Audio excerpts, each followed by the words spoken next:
ભાવનગર જિલ્લાના સિહોર તાલુકામાં આજે કોંગ્રેસ દ્વારા વિરોધ પ્રદર્શન કરવામાં આવ્યું। આર્મી જવાનના ઘરને તોડી પાડવા માટે નોટિસ આપવામાં આવતા કોળી સમાજના કોંગ્રેસના નેતાઓ મેદાને આવ્યા છે ને શું ચીમકી ઉચ્ચારી છે તંત્ર સામે, વિગતે વાત કરીએ।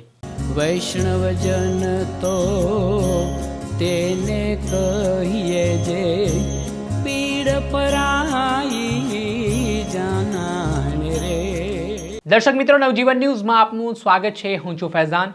ભાવનગરના સિહોર તાલુકાના પીપરડી ગામમાંથી સમાચાર સામે આવી રહ્યા છે, જ્યાં એક રિટાયર્ડ આર્મી મેન હતા, તેમનું ઘર તોડી પાડવા માટે તંત્ર દ્વારા નોટિસ પાઠવી। આ પ્રકારનું આર્મી જવાન સાથે વર્તન કરવામાં આવતા સિહોર તાલુકા કોંગ્રેસના આગેવાન અશોક મકવાણા છે અને સાથે જ કોંગ્રેસના હોદ્દેદારો છે, તેમના દ્વારા આજે એક રેલી કાઢવામાં આવી અને રેલી સ્વરૂપે મામલતદાર કચેરી પહોંચીને આવેદનપત્ર પાઠવવામાં આવ્યું। સાથે જ તેમણે કેટલાક મુદ્દાઓ મૂક્યા, જેમાં 1993ની આસપાસ આ આર્મી જવાનને આ પ્લોટ ફાળવવામાં આવ્યું હતું ને સરકારના પરિપત્રમાં પણ ઉલ્લેખ છે કે જે દેશ માટે ફરજ બજાવતા એવા આર્મી જવાનોને યોગ્ય જે જમીન છે તે આપવામાં આવે ને જે ફરજ બજાવી રહ્યા હોય તેમના માટે તમામ વ્યવસ્થા કરવામાં આવે। ત્યારે આ બાબતના સંદર્ભને ટાંકીને આજે મામલતદારને આવેદનપત્ર પાઠવીને જો આર્મી જવાનના ઘરને નુકસાન પહોંચાડવામાં આવશે, તેમનું ઘર ડિમોલાઇઝ કરવામાં આવશે તો કોંગ્રેસ દ્વારા ઉગ્ર વિરોધ પ્રદર્શન કરવામાં આવશે તેવી ચીમકી ઉચ્ચારતા શું કહી રહ્યા છે અશોક મકવાણા, તેમને સાંભળો। મારું નામ અશોકભાઈ વિઠ્ઠલભાઈ મકવાણા ઉર્ફે મામસી, સિહોર તાલુકા કોંગ્રેસ પ્રમુખ।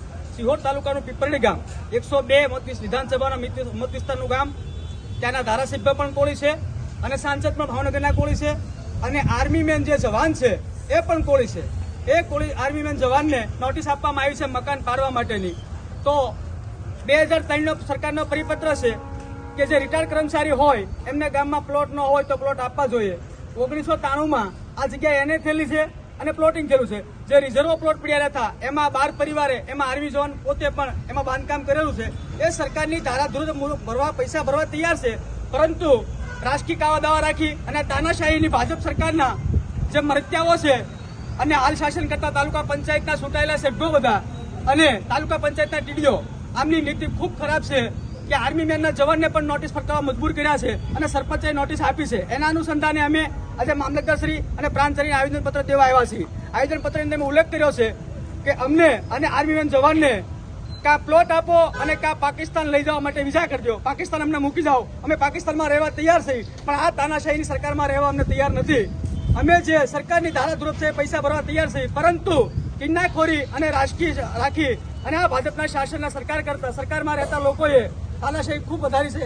એના અનુસંધાન આવેદનપત્ર આપ્યું છે અને જો આવેદનપત્રનો જવાબ નહીં મળે અને અમને નહીં મળે તો અમે કા પાકિસ્તાન જઈશું અને કા મામલતદાર સાહેબની ચેમ્બરની અંદર અમે રહેવા આવવાના છીએ। વંદે માતરમ, ભારત માતા કી જય, જય ગીર ગુજરાત।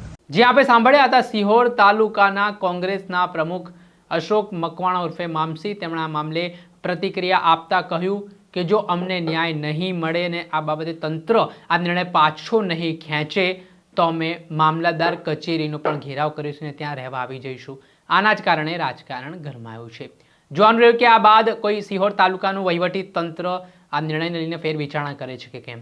દર્શક મિત્રો, આવા જ નવા વિડીયો સાથે આપણે માહિતગાર કરતા રહીશું, પડે પડના અપડેટો આપના સુધી પહોંચાડતા રહીશું। એટલે નવજીવન ન્યૂઝને લાઇક કરી લો, સબસ્ક્રાઇબ કરી લો અને વધુમાં વધુ શેર કરો।